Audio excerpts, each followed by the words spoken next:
ನಕಲಿ ಪತ್ರಕರ್ತ ವಿನಯ್ ರೆಡ್ಡಿಗೆ ವಿನಯ್ ರೆಡ್ಡಿ ಅನ್ನೋರ ಮೇಲೆ ಸೂಕ್ತವಾದಂತ ಕಾನೂನು ಕ್ರಮ ತೆಗೆದುಕೊಳ್ಬೇಕು.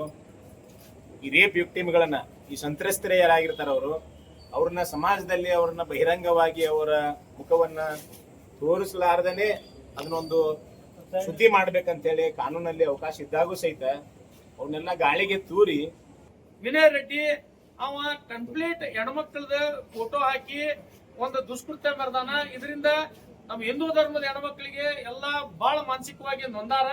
ಇದ್ರ ಬಗ್ಗೆ ಮೊನ್ನೆ ಕೇಂದ್ರ ಸಚಿವರಾದಂತ ಪ್ರಹ್ಲಾದ್ ಜೋಶಿ ಸಾಹೇಬರು ಆ ಖುಷಿ ಕಲಬುರ್ಗಿ ಅವ್ರ ಮನೆಗೆ ಹೋಗಿ ವಿಸಿಟ್ ಕೊಟ್ಟು ಹೊರಗಡೆ ಬಂದು ಪತ್ರಕರ್ತರನ್ನು ಉದ್ದೇಶಿಸಿ ಮಾತಾಡ್ಯಾರ. ಆದ್ರೆ ಅಷ್ಟಾದ್ರೂ ಕೂಡ ನಮ್ಮ ಪೊಲೀಸ್ ಕಮಿಷನರೇಟ್ ಅವರು ಯಾವುದೇ ಒಂದು ಕಠಿಣ ಕ್ರಮ ಯೂಟ್ಯೂಬರ್ ಮ್ಯಾಗ ತಗೊಂಡಿಲ್ಲ. ಅದಾಗ್ಯೂ ಕೂಡ ಮೊನ್ನೆ ನಾವು ಒಂದು ಕಂಪ್ಲೇಂಟ್ ಕೊಟ್ಟೆ. ಕಂಪ್ಲೇಂಟ್ ಹೆಣ್ಣು ಮಕ್ಕಳ ಅಪಮಾನ ಸಹಿಸುವುದಿಲ್ಲ. ಚಮಚ ನಕಲಿ ಪತ್ರಕರ್ತ